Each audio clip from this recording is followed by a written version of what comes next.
On this week's episode of the podcast, we're going to be talking about 3 things that can save you at least 12 hours a month. So stay tuned as we jump into this discussion.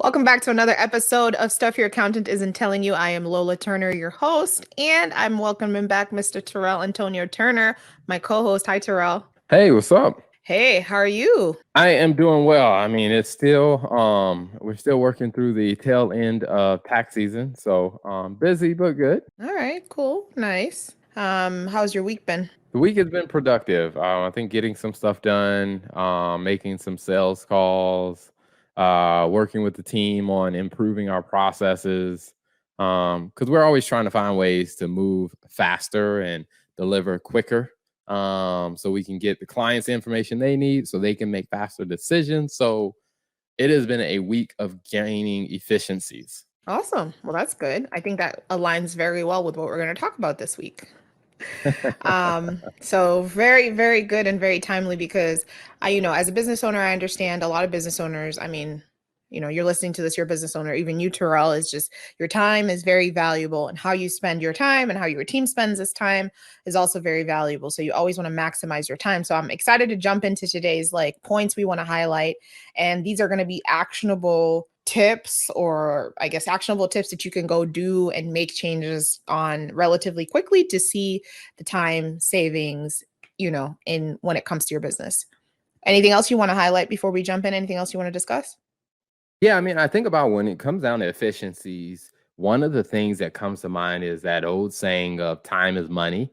And even, no matter what type of business that you have, I mean, your time that you're spending on things, there is a cost to it. I mean, there is some type of value to it. So finding efficiencies is probably one of the best ways for you to increase profitability or to redeploy that time to something else. So I think this is going to be a really good topic. I agree. I also, on the redeployment point you mentioned, I think that is extremely important because sometimes people are like, well, I'm going to save all this time and what do I do with it? You would be surprised a great example of what you can do with the extra time is go generate more sales and more revenue, or find other areas in your business where, hey, you know what? I've been meaning to attack this and I've been meaning to make improvements here, but I just didn't have the time. So this is going to help you free up the time that you need to go do other things in your business. So without further Absolutely. ado, let's go ahead and jump in. So the first one I want to talk about is setting up automatic payments and billing. So before we jump into the meat of this, Terrell, what are some of the things that kind of come to your mind when I say hey, you need to make sure your payments, you need to make sure, your billing is as automated as possible? Yeah, I mean, the nightmares that business owners go through is what comes to mind.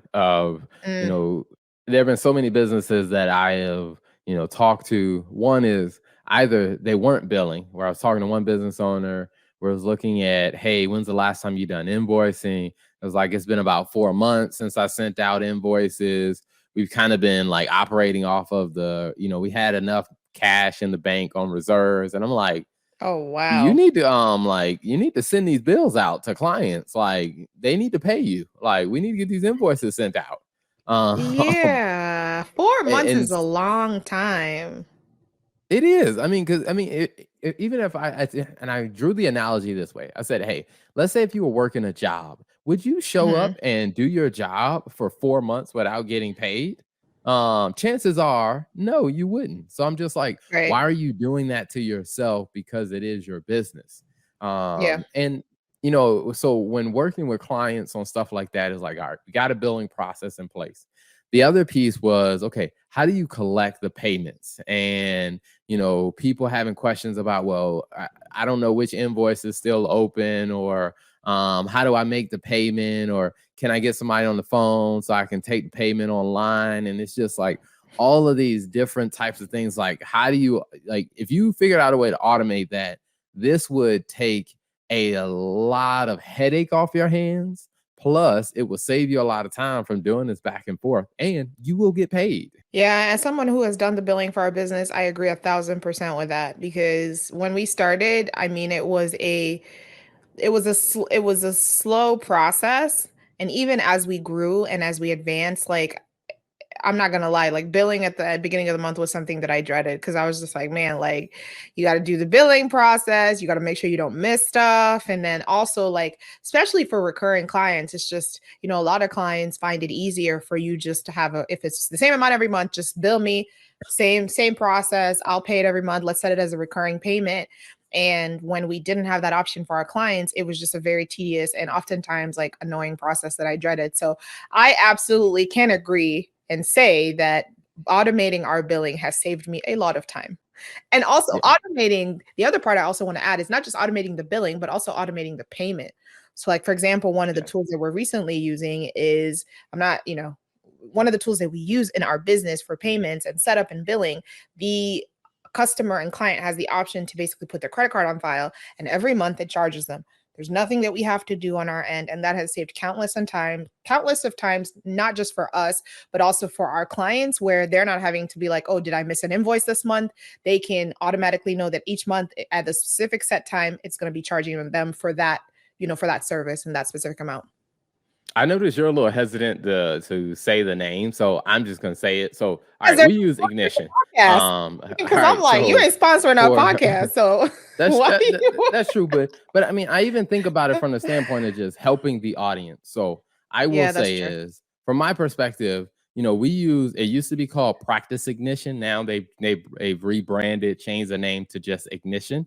And I think Ignition is a great tool, especially for service-based businesses, because you can draft up the proposals of the contracts, you can send the proposal out, and during the proposal process, people can put their banking information in or their credit card information. So when they sign the contract, and you can set a schedule on how frequently the invoices should come out. Let's say if they're doing a monthly, the invoices are going to come out monthly.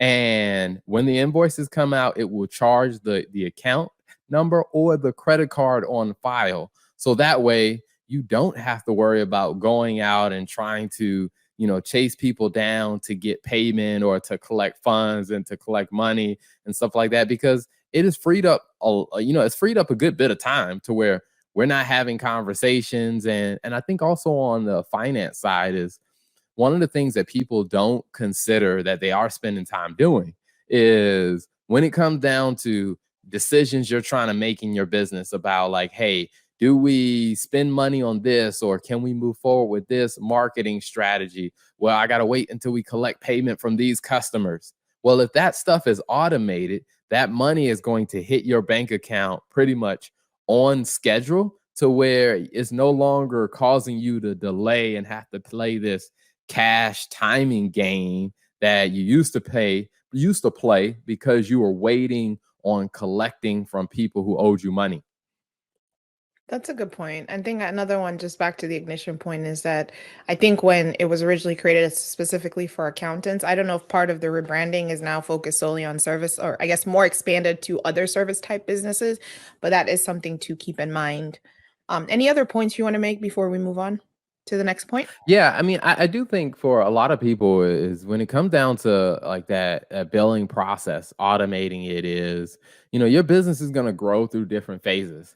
At one point in time, like I said, we started off basically using QuickBooks, where we had to create each invoice, and then we moved into, using Dubsado, and we outgrew that tool, to now we're using Practice Ignition. I do think you do have to figure out what makes sense for your business as you evolve, because the payment process that you're using when you start may not be the same one you use as your business grows, or there's a little bit more complexity, or just you're finding a tool that's more efficient. I mean, that was for us, like, we went from Dubsado to Ignition because Ignition was a better fit for us, and it solved pain points that Dubsado wasn't able to solve. And so I do think as a business, when you're trying to make that process more efficient, is really realizing that your needs may change over time, which means you may need to change the solution.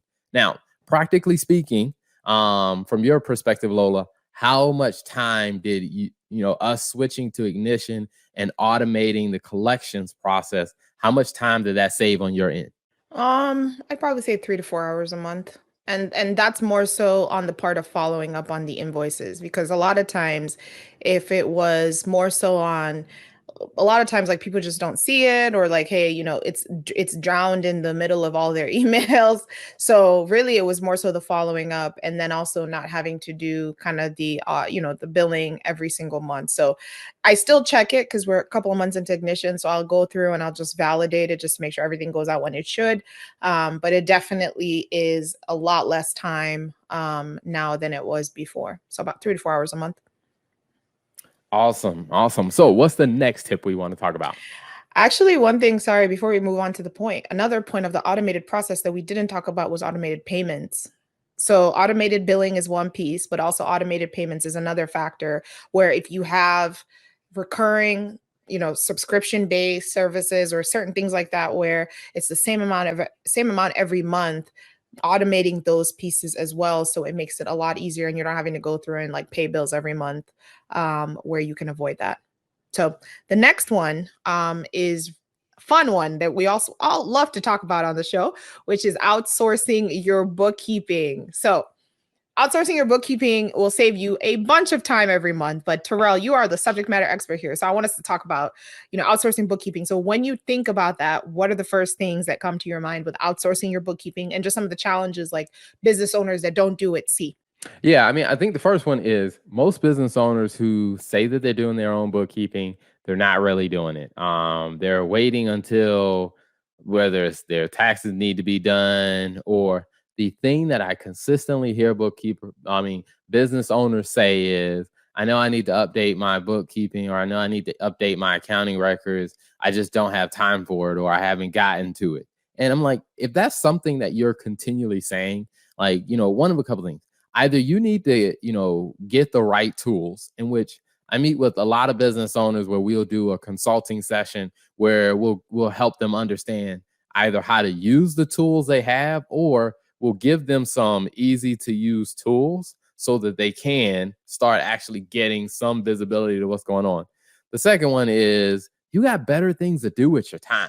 Like Right. you're busy trying to either meet with clients or you're trying to grow the sales or you're trying to, meet with your staff to make sure you can deliver the service or the product. It's like at some point you do have to just be honest with yourself and say, you know what? I don't have time to do this myself. I Yep. need to hire Yep. somebody else to do it because there are so many business owners that I see that are wasting time trying to convince themselves that they have the time to do the bookkeeping themselves because they want to save a few $100s. And I'm just like, you know what? You might be saving a few $100s, but you're wasting probably hours and hours of time. Like if you look at the time you're wasting compared to the money you're saving, you're probably losing more money than you're actually saving if you looked at the time you were wasting. Yeah, that's a really good piece. I think a really good point, rather. One of the things that you said before that I think really resonated with me and I want to share with the audience is if you think about the value of your time, you think about it in the sense of like we work with a lot of lawyers. So if you think about it, let's say in the sense of billable hours, right? The time that you're spending doing your own bookkeeping, how many billable hours could you be doing and actually generating revenue with those hours? But instead, you're spending it on your bookkeeping process. And so if you just do a comparable rate and say, hey, I charge X dollars an hour for this, these are the billable rates that my time could be used on. Instead, I'm using it to do bookkeeping to save myself, I don't know, $500-$600 a month. How much is it really costing me, or what's my opportunity cost is another factor, right? What's my opportunity cost in making this decision? And I think a lot of times as business owners, we don't think about, okay, what am I giving up to be able to do this? Because people are like, yeah, it's my time. It doesn't take me that long. It only takes me 3-4 hours. But it's like, what could you be doing with the 3-4 hours that you're doing your bookkeeping? And to your point, Terrell, like really at the end of the day is like, are you even those 3-4 hours? Are you even doing it correctly to where at the end of the year or at the end of the month or at the end of the quarter, you can actually have a clear set of financial statements that actually tell you what the heck is going on with your business? Yeah, most people I see that are doing the bookkeeping themselves, especially those, let's say if you have employees and staff, they are Mhm, doing it wrong. And what they don't realize is the way that they're doing the bookkeeping, they're making errors in it. And when they get ready to file their business tax return, either mhm, the CPA or the tax preparer that they're working with is going to have to do extra work to fix what they messed up, or the tax preparer is going to file it. And what they don't know is that, especially around employer payroll taxes and employee wages and compensation, if that doesn't match what is on your 941, so your quarterly tax returns that the IRS has already seen, if there's a mismatch there, then it starts to flag your company could be flagged and more at risk of being selected for an audit because discrepancies are popping up. And a lot of that comes is because most people who are doing their own bookkeeping, they don't understand how to do proper accounting for payroll, and they don't know that they could be causing a potential audit issue or being flagged for an audit because they're making this mistake. And so one of the things that I always tell people is, let's say, for let's say a business that's doing, let's say, about $500,000 in annual revenue. I mean, you're mhm, doing 500,000 in annual revenue. So that comes out to what? Is that what, roughly what, 60,000 a month or whatever? mhm. So yeah, let's say if there's roughly $60,000 a month in monthly revenue. I mean, to do the bookkeeping, if everything is running smoothly, to do the bookkeeping for that client, you're looking at probably, 2 to 3 hours of a week minimum to do the bookkeeping for that. And that's if you are really good. Now, if you're a business owner and you're kind of doing it on the side, you're probably not going to be as efficient as 2 to 3 hours a week to do it properly. So, I mean, if you think about that, that's 8 to 12 hours worth of work. Now, one of the things that I always tell people is if you had 12 to 8 hours to, follow up with clients, to talk to your referral sources, or even to talk to potential new clients, how many new clients do you think, or how much new business could you get if you had an extra 8 to 12 hours a month to spend on your sales process? Every person that I talk to says, "Oh yeah, we can definitely increase our revenue by, hundreds or even a couple thousand a month." Then I'm just like, "Well, if you could spend that time growing your revenue, making more money, you can afford to outsource the bookkeeping. You just got to spend your time on the things that are a better use." And whenever I walk people through that analogy or that example, they start to see like, "Oh, it does make sense to outsource this, because if I'm saving 8 to 12 hours, I can actually make more money by outsourcing this so I can do smarter things with my time." Yeah, that's a really good point, and I apologize. When you said 500,000, I was thinking you said 720. So 500,000 a year. My bad. 500,000 a year is actually like 40 something, 42 grand maybe a month. 42. Um, Okay. yeah, 42 grand a month. But no, I think that's a really good point. And I think that one of the things that I like that we do with people that we work with, even through the consulting sessions, is we make it plain and kind of just break the numbers down. Like, okay, this is what it looks like. If I was to put this down, this is how much time you're saving. This is how much time you're spending. Like, what could you do with that time? Because I think when you actually put it out there and write it down, it becomes so much more real to the business owner than just saying what we're saying now. So I thought that walkthrough was really good, Terrell. Yeah, I mean, and I think it really does come down to that simple. And like I said, your numbers are going to change. No matter what you're doing, your numbers are going to change. They're going to vary. But the math just tends to add up. If you really look at what does it take to do this properly, and I would say anyone who's running a business, if you're doing more than you said, the math on that came out to like 42 grand a month. So if you're Yeah, doing, I around. would say 40 grand plus a month, at that point, it's really time for you to look at hiring a bookkeeper, because you doing it yourself does not seem like the best use of your time. Yeah. And at that point, there's a lot of room for you to make errors if you don't know what you're doing.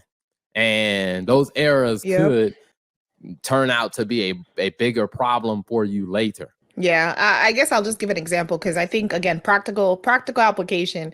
So, what are some of the bookkeeping mistakes you've seen? I'll go first that I think have caused problems or issues. I'd say for some of the real estate clients, like one mistake that I often see a lot of times is for clients that have real estate is they will categorize their entire mortgage payment as an expense, business Yeah. expense. Like that's one mistake that is oftentimes made instead of like categorizing it appropriately because in this mortgage payment that you're making a payment on interest, you're making a payment on the principal, and then you're also making insurance payments. So all of those three transactions are supposed to be treated differently. Like for example, if you're paying towards your principal, like that's not really an expense, you're paying a loan down. So those kind of things I think are good examples, Terrell. What are some other examples of like mistakes that you've seen made by people that are Well, doing well, their own one bookkeeping? one of the things I want to say on that is because I know people are maybe thinking like, okay, so if I'm making that making that mistake, so what? I'm like, well, again, if you go back to taxes, well,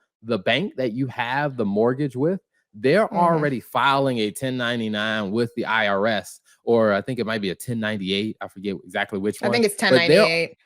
so Mhm. they're already telling the IRS, hey, so and so has paid X amount of interest on their mortgage. So when your tax return gets done and the interest expense you have is different from what is on those forms that the IRS already has, again, you're setting yourself up to be flagged for an issue. So, I mean, Right. it's not just, hey, well, it's just a minor accounting issue. It's like, no, the IRS has ways of, of yeah, I guess you say correlating that to another number. And if you Yeah. have errors, it's like you're exposing yourself to unnecessary risk because, you know, there was a mistake that you just didn't know how to catch. I think the other one is when it comes down to like payroll taxes, because a lot of people, when they have employees, oftentimes or your payroll company, when you make payroll, you're going to have like two bank transactions. There's going to be one for the net pay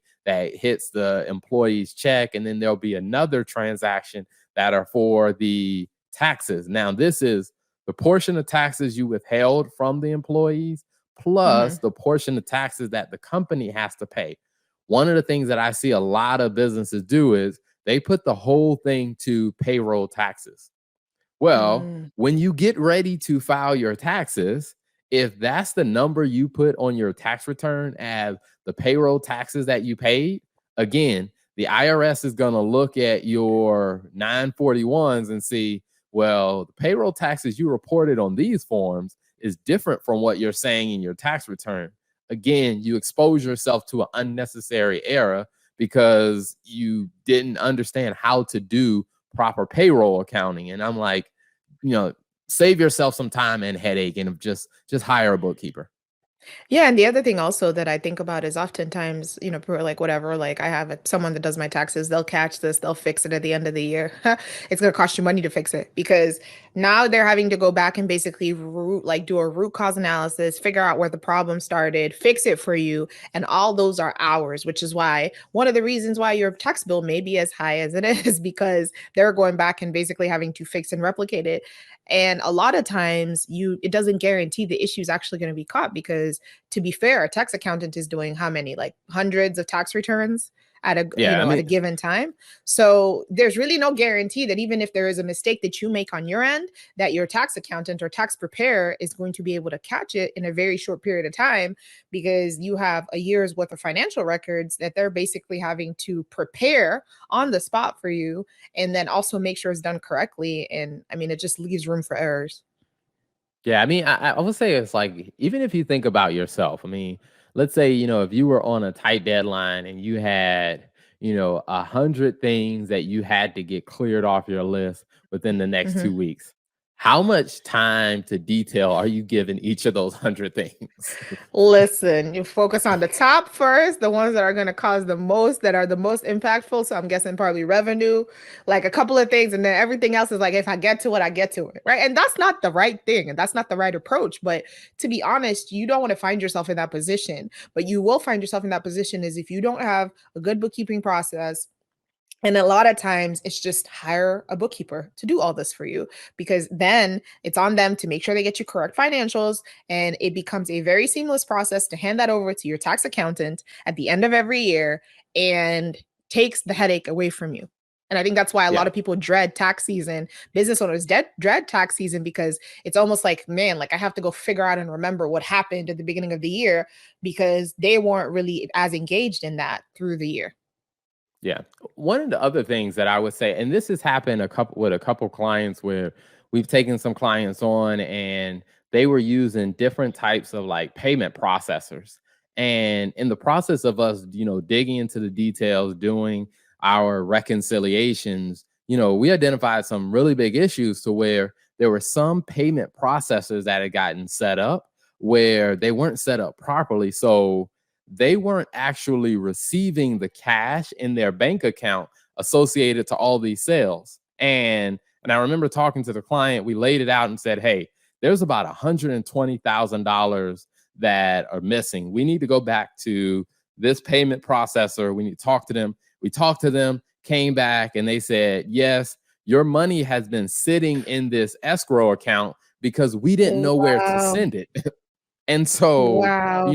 the client was like, "Well, thank you, Terrell, you and your team, because you guys found this." But it was like, had you guys not been looking into this, we would have never found this. And Exactly. he was like, he was stressed out because he was like, the business should have more cash in the bank account. Like, where is it going? Mm, And he was like, mhm. I'm grateful that you guys are looking at this, because he said, there is no way possible I have the time or even the know-how to figure out what you figured out. And like I said, they got their $120,000 check. So their bank account went back to where it should have been. And we're monitoring things. And there are so many businesses that are using different type of payment processors, payment applications that weren't set up right. But the thing is, if you don't have a bookkeeper who understands how to do the reconciliations, like, you could be missing out on money that belongs to you, and it's just sitting in some third party, trust account, or, third party account waiting to be claimed by you. But if you don't have anybody that can dig into the details, you might never get it. Yeah, that's really good. $120,000 can be the difference between cash flow positive and, and closing your business down for a lot of business owners. So that's a pretty Yeah. big deal. It's a Yeah. I mean, $120,000 miss. yeah, $120,000. I mean, it's a very big deal. I mean, even for, good thing for that company. I mean, that company is doing, really good revenue, anywhere from like 90 plus thousand a month in revenue. But still, I mean, that's like a whole month's worth of revenue that's missing, Yeah, to where it's just like, right. hey, that will take care of a lot of things and investments you want to do in your business. I mean, because one of the things you don't want to do is be a business owner and be stressed about what's going on with the money. Like, do you have enough money to survive or to stay in business? And, Right. it's being able to have and rely on a good bookkeeper that is, really reconciling, going through your numbers, being able to provide you with the financials so you can see the picture of what's going on. It not only saves you time, but it's a huge stress reliever too. Yeah, no, that's really good. I think that is a very, very important point in all of this is, as much as we talk about saving you time, I think we also it also alleviates your stress, because if this is not an area of expertise for you, it's going to take you longer to do it, and it's going to take you longer to figure out if there is a problem. Whereas that time should be used to focus on the things that you are good at and the areas where you can actually help make sustainable changes in your business. Absolutely, absolutely. So, the last one that I wanted to talk about, that I think this one is a big game changer, and this one is, you're probably not going to get this from, from a basic accountant, basic bookkeeper. I mean, this is the stuff your accountant isn't telling you. Is one of the things that will save you time is to simplify your financial reporting. Mhm. And so when you hear that, Lola, what's the first thoughts that come to mind for you? Live flow. No, but on a more serious note, like for me, I think it's, if I'm thinking about, I think I think about it on two ends. Like one end, I think about it as a business owner, right? is if I'm hiring a bookkeeper, and I think about it even in the jobs and the roles that I've worked in, is people don't pay you as an accountant and a finance person. They don't pay you to basically have them have to do the work to figure out what's going on in the business. As a finance person, people pay you to give them answers. So if you think about it, what is the quickest way for you to give a business owner an answer about how their business is doing? It's about simplified accounting and a simplified view. Is my business making money? What are the red flags I need to pay attention to this month? Hey, are there any areas where, hey, I'm losing money, I need to go focus on, maybe cutting costs there? Like, the quickest way, in my view, to be able to provide that information as an accountant to your customer is through tools like LiveFlow, because you create processes that allow you to be able for them to be able to easily identify this. And I'm not just saying it because it is what it is, but I think that I've seen a very major and a very big change in even client delivery. I'll speak specifically for the clients that I support, like client delivery, in them being able to say, like, okay, like in the past, before when I used to get financials from the last bookkeeper I was working with, it was really hard for me to even follow and understand like what was going on with my numbers. Whereas it's like, okay, now that I have easy accessibility to the data that I'm putting together using LifeFlow, I can, that process is automated. I don't have to worry about how I'm getting that data. And then I can focus more on making it digestible for my customer. Right. And so for me, from my perspective, I would say simplified accounting, simplified reporting. How do you get the answers that your customers need quicker in as an accountant?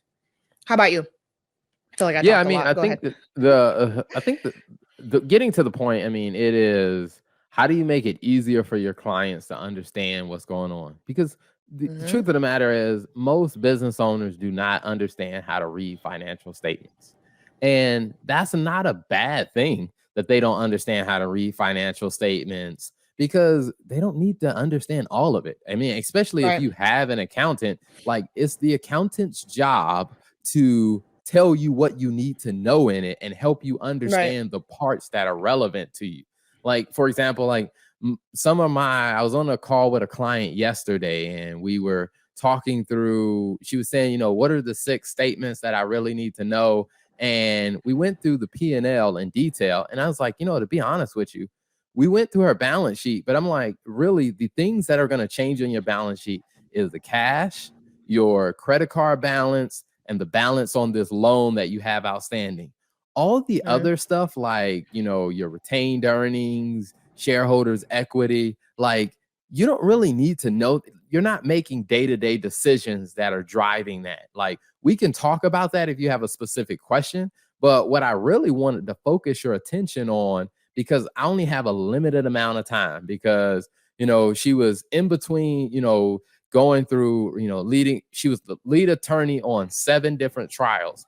You don't have Mm. the time to dig through all the statements. I need to break this down for you. What are the key things that you need to know? And so one of the things that we did is we looked at a lot of different, tools, and we would build a lot of stuff in Excel. And I was like, okay, how do we make this even easier? And I think, you mentioned it earlier with LiveFlow. I mean, uh, I think for any accounting firm out there that has clients that are on QuickBooks, I highly recommend taking a look at LiveFlow, because what it did is it allowed us to create custom kind of dashboards or custom kind of files. So like for example, our restaurant clients, they need to know revenue, food costs, and labor. Those are Right. their 3 biggest things that they need to keep an eye on. And so we created custom tools that give them those 3 numbers every single week against a forecast, and they share that with their managers, and their managers are able to look at those 3 numbers and manage the business even better. I mean, when you get Hmm. into looking with the law firms, I mean, they need to understand revenue, they need to understand labor costs, they need to understand marketing spend, and they need to understand overall cash flow. Looking at those metrics, and I think with a tool like LiveFlow, we were able to create just those key metrics. Now, we still provide the full financial statements, but I think when you think about, going back to the timing, like, you don't need to spend all your time trying to understand your entire P&L. what are the 3 or 4 key things you need to know from this P&L? If you get that, if that gives you enough to run your business, I always say it's like, hey, Mhm. we can talk about the other stuff later, but you need to get to the point and get the main points faster and find your accountant. That's their job to figure out a way to do that for you. Yeah, no, I agree with that. I think you made some really good points. The one point I want to amplify a little bit is just the specific reporting according to your customer industry.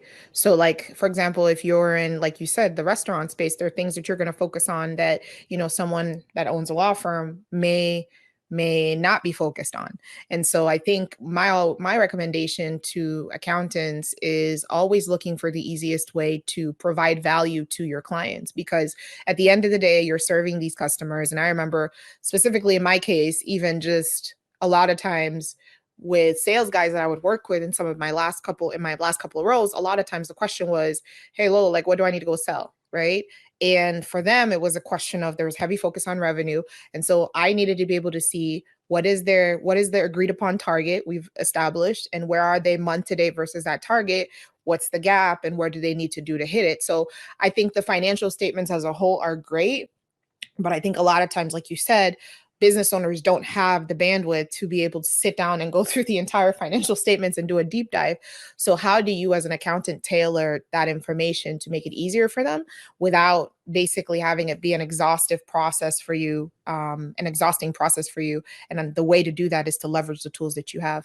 Absolutely. I mean, and I Yep. think at the end of the day, I mean, all of these tips I would say are very helpful to save you time. I mean, you talked about the billing, automating the Mhm. billing and automating the payment receipt process. I mean, that saved you about 3 hours a month. Yep. Bookkeeping, I think minimum saves you 8 to 12 hours. So let's just round it up to 10. Say 10 hours. I mean, that's 13 hours right there. And I think getting the right report so you know what to pay attention to, I mean, that's going to save you probably another, that's 2 to 3 hours. So let's just say 2 hours. So, I mean, that's 15 hours a month. And what I always tell people is if you had an extra 15 hours a month, how many more customers could you Mm, actually go win if I gave you 15 extra hours a month? And what most people will realize is, man, if I spent 15 extra hours on marketing or 15 extra hours on sales, or maybe, I got all the sales that I need. Maybe I just want 15 hours of a break. Maybe I just want 15 hours to relax a little bit more, to take time off. I yeah. mean, 15 hours is like, for depending on how long your work day is, that could be, almost 2 days, 2 work days that you get back in your life by just being smart about using some of these tips. So, I mean, I think these tips are huge to help business owners. I fully agree. No, so definitely all about saving you guys time, and share this episode with your accountant. If you have an accountant, let them know, hey, we have the tools and resources we've shared on this episode to help them basically be able to provide better value to you in a timely manner. So that does it for this week. And now, Terrell, we're going to go into the tax tea of the week. All right. So, what is our tax tea for the week? All right, so our tax tea of the week is going to actually be about an accountant who has been convicted, who was recently convicted, for working as an accountant for basically doing illegal activity. So it's the accountant has been charged with college, what they call college admission schemes. All right. So for a period of from 2008 to 2017, which is actually a pretty long time, 9 years, this accountant was working for an organization called Counseling. It was Counseling Services is what they did. And basically, long story short, what this organization was doing was they would basically have like parents would pay this owner of the business money to basically bribe coaches to get into specific schools, or pay off admission officers and all of those things, because you remember a couple of years when there was that whole admission scandal. Do you remember that? Like Mhm. celebrities had paid off, Yep. like paid off people. So basically, a similar process.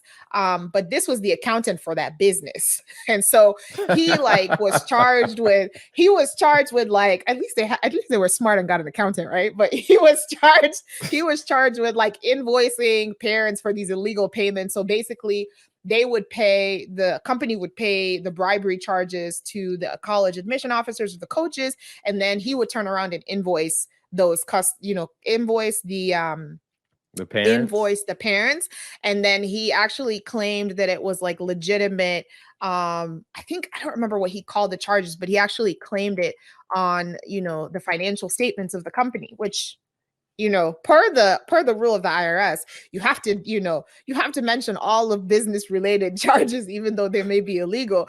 But so basically included those in the financial statements. But really, the biggest thing was that the money was, of course, was for an illegal activity. And so his charge wasn't actually that big. He's been suspended for 3 years. So I don't know if he's going to have the option to be able to practice again. And then he has to pay a $20,000 fine for this, but not as intense. But yeah. Yeah, I mean, and I think that becomes important because I mean, when you have a professional license, I mean, and I'm assuming if he was suspended for 3 years, that must have meant he had some type of professional license or whatever. I mean, there are ethics involved with this of like, hey, if Mm-hmm. you know that what you are doing the accounting for is illegal activity, but you are, changing the verbiage or you're changing the language to disguise illegal activity, like Right. you're definitely going to get yourself. I mean, you're going to be in trouble because as a licensed professional, you have to hold yourself to a higher standard, Mm-hmm. and you can't just be like, well. I didn't know what the money was for. I was just invoicing. I was just following instructions. Just like, nah, it's not gonna fly. Like, Yeah. as an accountant, and that's why I always tell people, business owners, is if you're working with an accountant to where your accountant just does what you say and asks no questions, no type of Mm. verification or documentation for it, you might not be working with somebody who's on the up and up. And so I What do would you mean by definitely up and say up? like somebody Like, who is like really legit about it. Like someone, oh, for okay, example, okay, like okay. if you're because I've seen business owners who like, hey, I heard this on TikTok or I heard this on Instagram, and they'll come back to their accountant or their bookkeeper and say, hey, I heard we can do such and such. And the bookkeeper just does it. And it's just like, no, that's not right. Like your Yeah. bookkeeper should have told you, or your accountant should have told you, yeah, I know you heard that, but either your business doesn't qualify for that or Mhm. that TikTok video you saw wasn't right. It's wrong. And Right. so I think you want to work with someone who is willing to support you in the things that you're trying to do, but also will be able to, hold you accountable to say, hey, I'm not gonna do this because number one is it exposes me to potential Exactly. disciplinary action, and it Exactly. also exposes you to disciplinary action. Like my job is not just to do your books and have a blind eye to it. I mean, part of my job is to help keep you out of trouble as well. Exactly. No, that's a really good point. And actually, now I forgot one last point. He can't say that he didn't know what the charges were for because he was basically facilitating both sides of the transaction. So he was paying the money to the college coaches, and it wasn't just for sports, it was also for like SAT, ACT, like So he was bribery paying the stuff. bribe. He So was he was paying the paying the bribe, and then he bribe was and making the invoicing. invoicing. Yes. And then he basically falsified documents that allowed parents to claim these as donations on their Oh, tax. wow. Yeah. Yeah, I'm So surprised that he just didn't I'm surprised that they didn't do more than just suspend, like, did they give him jail time for so this? yes, but he's been released. Like he's being supervised for 3 years. So I don't know. I guess that's like probation or something. Like, So he's house like arrest or supervised something? release. I guess so, yeah. It didn't mention specifics. It just said that he said 3 years of supervised release and was ordered to pay $20,000. Yeah, because So once you get into actual lying about what yeah. you're doing, like, that Hmm. becomes a whole nother crime, is, I mean, it's one thing to say, hey, I did this, but then to say, hey, I did this and I And I knew. lied on tax forms about it, Yep. and I helped other people lie and say these were donations. And it's just like, because Mhm. I'm like, well, what organization did they donate the money to? Like, because This now this key organization, this key worldwide foundation, whatever it's called, so they disguise themselves as maybe some sort of counseling service for students, and so that's how they wow. masked it, and so the parents, I guess the parents were saying claiming that they were writing these payments off as donations because they were maybe putting into whatever services this counseling company was offering, but it was all bogus, so I mean, yeah.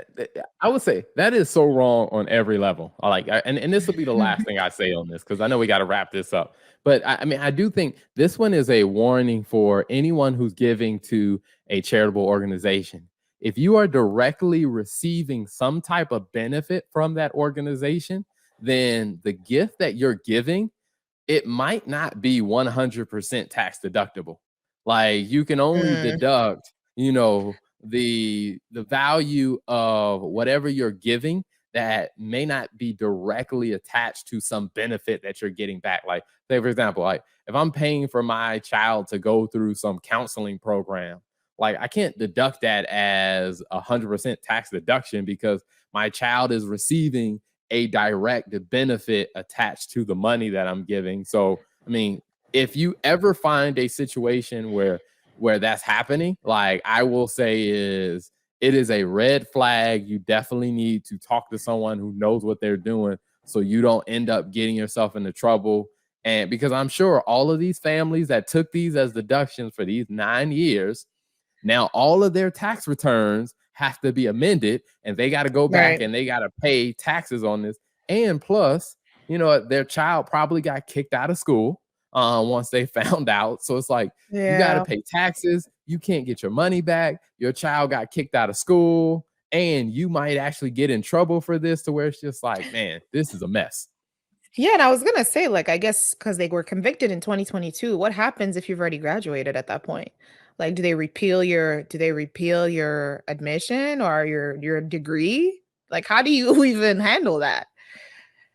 I don't know. I mean, what I will say is that even if they don't repeal your degree, I mean, I will say for the kid, if the kid did not know this was going on, and let's say their Yeah. parents were doing this without their knowledge or whatever, I would say that's a different situation. But I will say, even in that case, I mean, this story will follow you around. I mean, because even if you think about like the big, some of the celebrities that were involved with the college scandal, I mean Mhm. even the kids, think about like their children. Like people know who their parents are to where it's just Mhm. like that reputation and the weight of that now follows your kid wherever they go. Like if people know that that's your parent, like your parent went to jail for, paying money to get you into certain schools, like Yeah. that reputation is going to follow you. So where you may not lose your degree, but you may lose some value of your reputation that you have because of this Credibility. action. No, that's really good. That's really good. So, no, good point. I think we can wrap it up there. And thank you guys for tuning in to this week's episode of Stuff Your Accountant Isn't Telling You. Until next time.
Hey, it's your girl Tia Robertson. I'm the host of Entrepreneur Insider.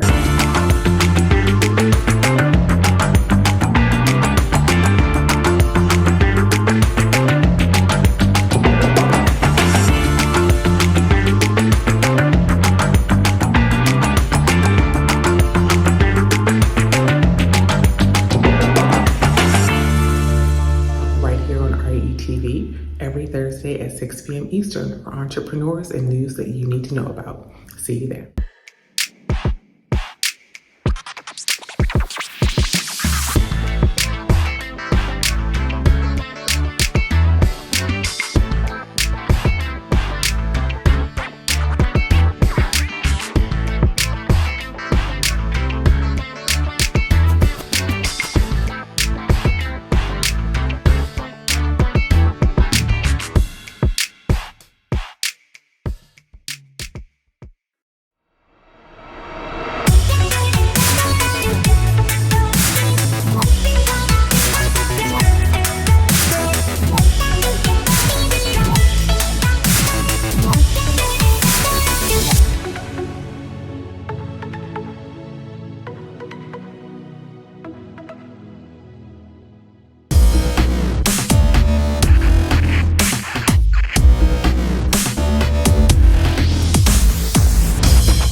Welcome to What's Going On? My name is Demita Joe. Each Wednesday, you can find me here at 3 p.m. I'll be over here discussing different things that are going on and try to bring you a boost of positivity for your week because we all need this. We're going to share some feel-good stories. We might find a hometown hero. We may take a look at some trending topic. And sometimes we might even find a lesson in a not-so-warm and fuzzy story if we can.